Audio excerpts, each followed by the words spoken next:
Hi, how are you doing today? I hope everyone is having a beautiful day. My name is Victoria and I am co-owner of OTR Smokehouse. We are a little food truck with big dreams, serving really good food and amazing sauce.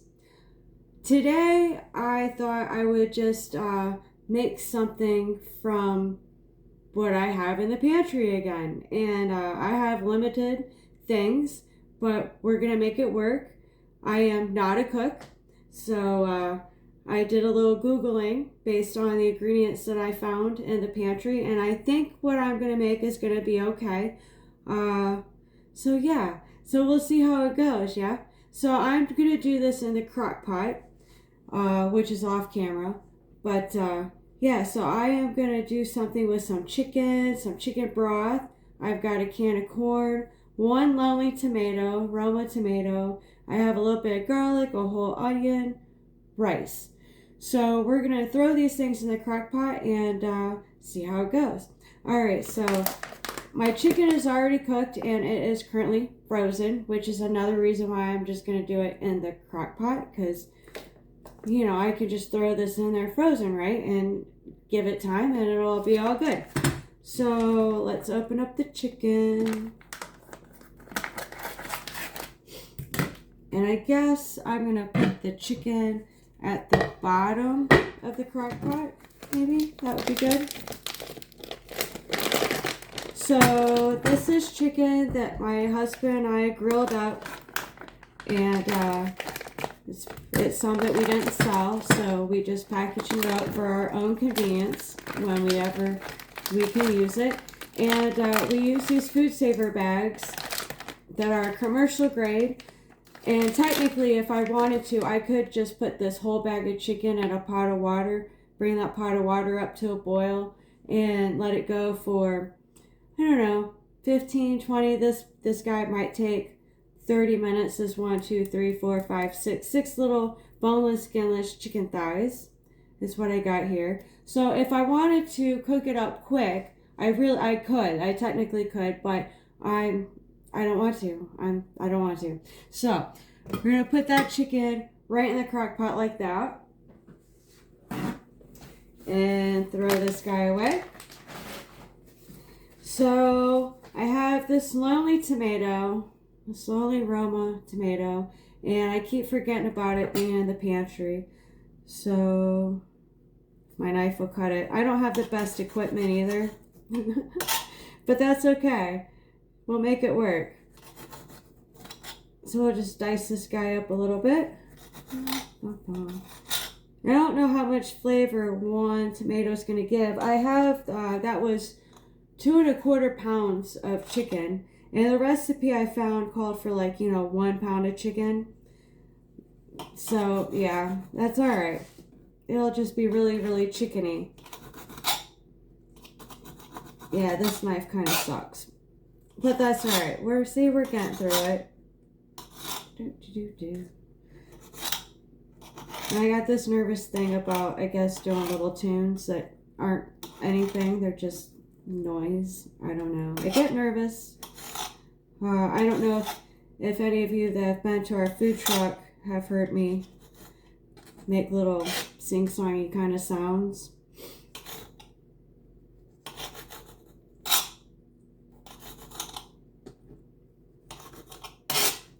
Alright, almost got this guy all cut out.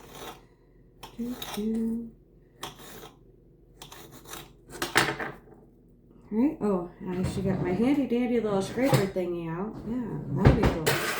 Alright, so let's just throw those guys right in there. Alright, now I have my onion. It called for probably 1 small onion. I guess this is a small to a medium onion. Yeah.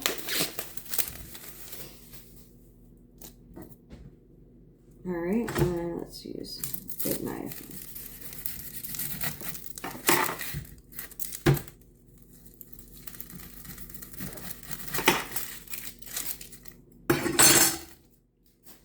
And I've had this onion for a little while too, so it really needs to get used. So I'm just going to throw the whole thing in there and hope for the best, yeah? I think it'll be good. I don't think it'll be too much onion. I am not a fan of too much onion.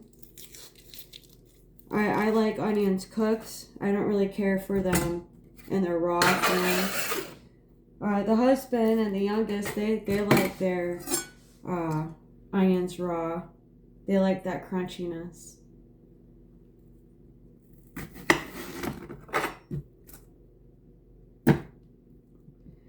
Oops, I'm just gonna cut these. Cut that little bit of that core out.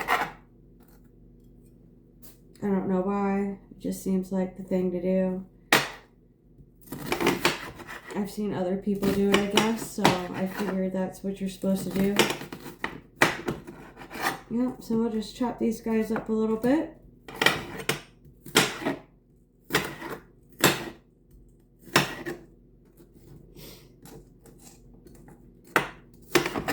Ooh.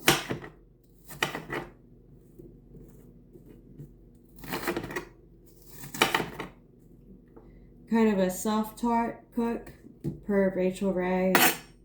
Shows like that I would catch once in a while. So you guys that are professionals probably like, oh my god, look at how she's holding her knife. Oh my god, that's so wrong. Oh my god, look how she's putting that onion. Look, it's getting done, right?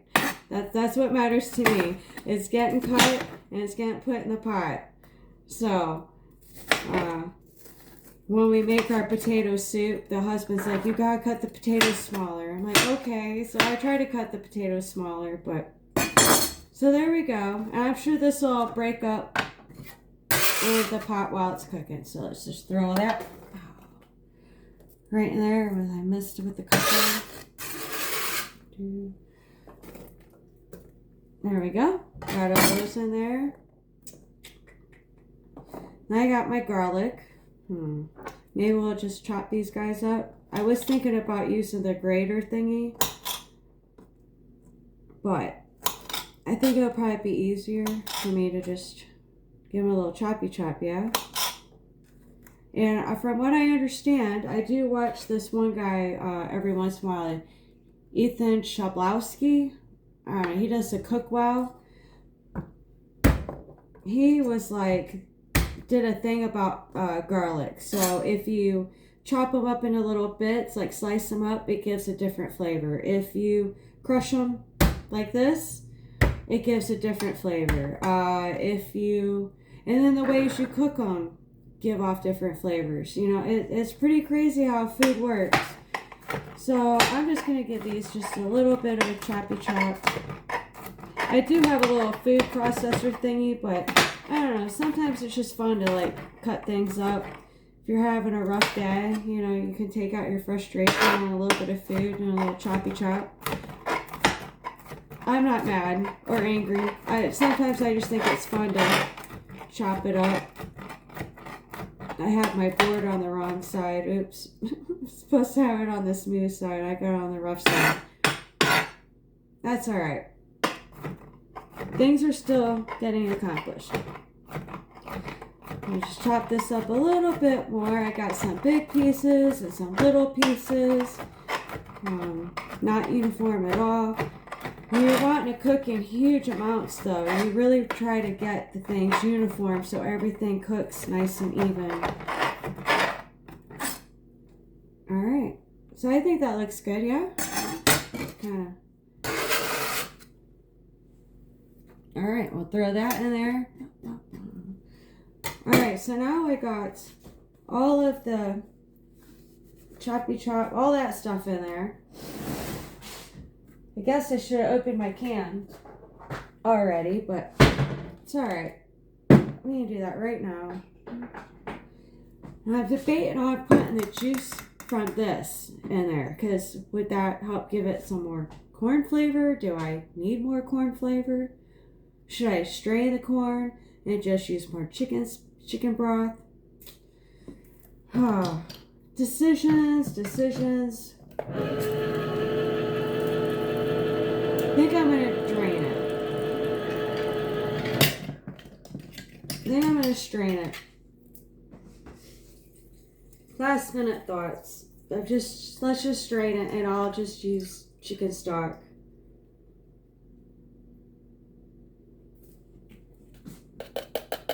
Alright. Can of corn. Alright. Now, let's see here, put this away.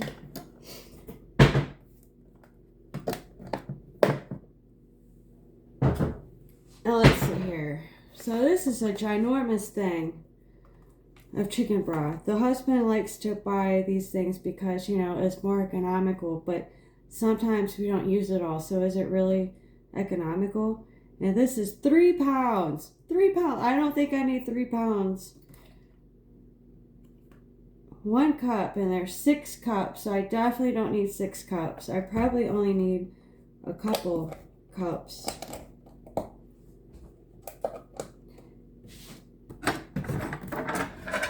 This guy, I can get mine. And you can see what I got going on in there, maybe, yeah. All right, so, and then I'm gonna put some rice in there. So I had a different container that I would put my rice in to help keep it good. But my container, the lid kind of broke.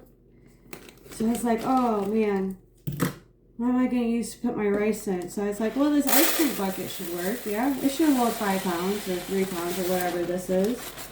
Oh, 5 pounds. And looky there, it does. So one of these 1 gallon ice cream tubs from Kroger or wherever you get your 1 gallons at will fit 5 pounds of rice beautifully. And then you can use your measuring cup a lot easier. Maybe I'll make less of a mess with the rice this way. So I'm hoping this is what I'm nervous about. But I think that's why the recipe I found says to cook it on low for, what was it, 4 to 6 hours? Yeah, 4 to 6 hours. And then on high for 2 to 3 hours to get your rice to be cooked. I don't know. I don't remember if I've ever done this before. So I got 1 cup of rice. I know when I do it on the stove, Rachel Ray taught me that you do 1 cup of rice per 2 cups of chicken stock. So I'm thinking that's why the recipe maybe calls for 3 cups, 2 for the rice and then 1 for everything else. So I'm thinking that's going to be good. And I really don't want to add water to it. And my chicken has Creole seasoning on it, so I'm really not wanting to season right now because it might be good the way it is. And we can always add salt and pepper or anything else that we would like to it. So I'm going to go ahead and add this 1 cup of rice right on top. Hope it's okay. If not, well, I'm sure the rest of it will be okay. We'll just pick the rice out. And I guess I can still use this guy. So we'll do, ooh, messy. Do 1.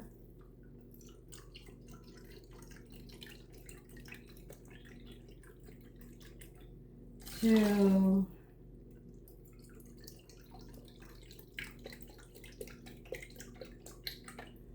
3. So it's not covering the chicken.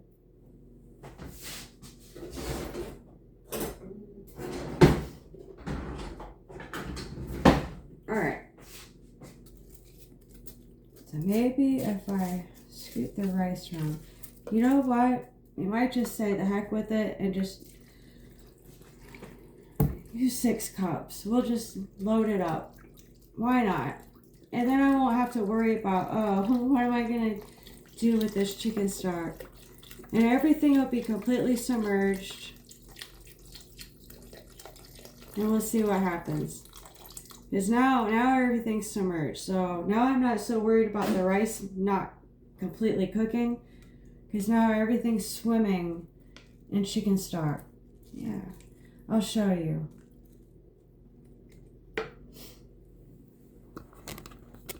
Maybe if I can do this. All right. See? So So now it's swimming. And my chicken's down there. I got my rice, tomatoes, garlic.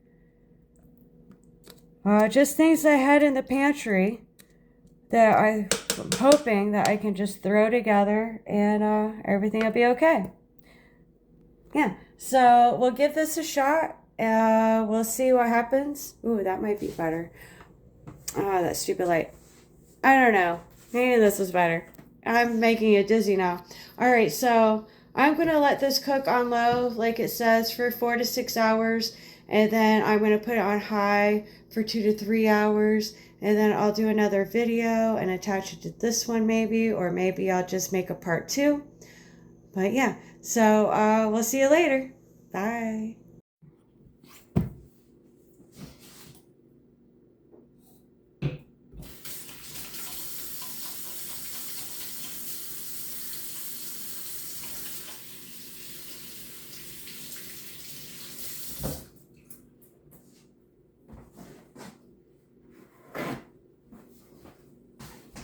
Hi, how are you guys doing today? My name is Victoria and I am co-owner of OTR Smokehouse. We are a little food truck with big dreams, serving really good food and amazing sauce. So, part 1, I was making some things that I had in the pantry that needed to be cooked. So I threw things in the crock pot. So I used our amazing, really good grilled boneless, skinless chicken thighs, and it was a 6-pack, so I knew this would last us like a few days, because it's just the 2 of us that's going to be eating on it, and already that's a lot of chicken. So then I had an onion in the pantry that needed used. I had 1 lonely Roma tomato. I had a can of corn, some garlic, and rice. So I threw it all in the crock pot, and if you remember from my part 1 of throwing it in the crock pot, I was concerned about the rice cooking properly. So I kind of followed the directions because it's been a hot minute since I used the crock pot. I don't remember putting rice in the crock pot before.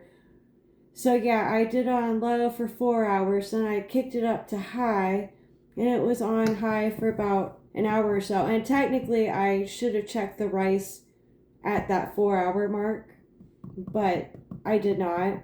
I did not do that. I stirred it up and I let it go and kicked it up. And then the husband, Jody, was like, how long has this been on high? How long is this supposed to be like this? Because it was boiling and it had been an hour and a half. So I'm like, so I checked it and we stirred it and we're like, the rice is like gone. It's gone. So I'll show you in a minute. But yeah, the rice was like not rice anymore. So if you remember, I told you about this guy. His name is Ethan Chlebowski. I'm hoping you can see that down there. He is the food science foodie guy that I talk about. So I went to his channel and I looked him up and I looked up rice, and he has a whole like 30-minute video about rice. Where it comes from, why it does what it does, how it reacts, how when you cook it with different amounts of water, how it turns out. He does these little experiments and they're really fun to watch. So yeah, I overcooked the rice, but he, in his experiment, I think that is right here, he used like a very small amount of water per 100 grams of rice, and then a little bit more water, 100 grams of rice. So it was like half and 100 grams of rice, and then like maybe a cup and a cup, and then a cup and a half in a cup, and then like 2 cups in a cup. He gradually went up with the amount of water. And I learned that there's absorption of the water for your rice, and then there's the evaporation. So, so to get the perfect amount ratio of absorbency and evaporation of the rice, he did this experiment, and through his experiment he found that the the smallest amount of water, it was still kind of, you could hear it in the bowl. The one that was a 1-to-1 ratio was spot on. It was perfect. And then when he got to the last one where it was a lot of water, yeah, it was almost like what I have, but not quite. It was super sticky. It's kind of like what they would use for like the egg rolls, sushis and stuff like that. So, but mine was far more than that. But as he's talking about that last one, and he talked about I should have wrote it, Congee, Congee. It's like a Chinese rice porridge, and they make it for like a comfort food for when you're sick. And they kind of did it like I did, minus the meat. So they had like their rice, they put some ginger, they let me see, I have that up as well. So congee is a savory Asian rice porridge made by boiling rice in large amounts of water or broth until it breaks down into a thick, creamy, pudding-like consistency, often served for breakfast or when sick. So, okay, all right. So at least I still made something. It's not like a total loss. And then there's, this lovely congee rice porridge recipe. I know, I'm trying something new. You probably can't see that. But it sounds really delicious, and it's kind of like what I did, only with, like I said, without the meat. So they put in the rice, and they put in some yummy ingredients like ginger and garlic, and honestly, I think you can just put in whatever you like and whatever sounds good. And then they kind of can use it as like, a better rice with whatever on top, or they'll just sprinkle some like garnish on top and eat it like a porridge. Okay, so I think I'm done with the laptops. That means I can turn some lights on. So that way we can see. And I'll move the laptop out of the way, and I'll kind of show you what I'm talking about. So I warmed up my stuff again. And I'm thinking it's still going to be nice and hot. So I can't get everything into frame, but my chicken turned out amazing. It was all kinds of fall aparty. So you can just take it with a fork and, it's just all kinds of fall aparty, yeah? Like, easy peasy. That's what we want. That's what we're looking for. So my chicken turned out great. Like I said, I was like, what had happened to my rice? So I don't know how to get it so you can see. Oh, maybe like that. So it's kind of like this thick stuff. And it has to do with the starch in the rice. And again, how much liquids it absorbed and how much evaporated. So since I had way more chicken broth than I needed, and I kind of knew it was going to be more than I needed, but I thought it was going to come out more like a soup until I cooked it too long. So what we did was we kind of, Jody, we mixed it up. So we put some of the rice in the bowl, then we put some of this chicken goodness in the bowl, and we just kind of gave it a good mix. And yeah, so I'll just give it a good little mix here so you can see.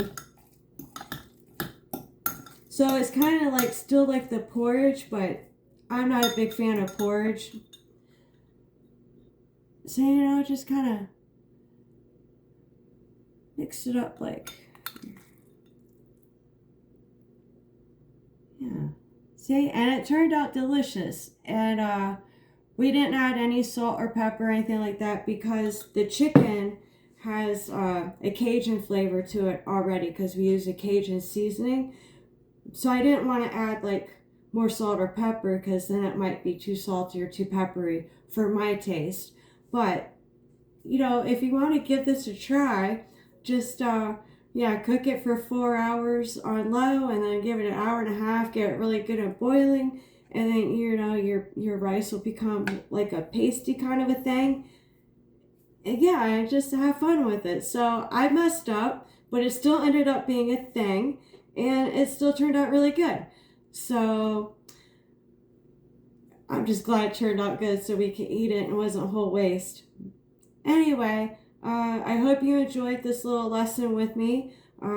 If you remember previously, I told you I am not tech savvy, hence all this craziness. I am not a cook. I like to bake, but I'm not a baker. I don't know all the things. I like to dabble. So thank you for hanging out with me and doing a little dabbling and seeing what happens. Until next time.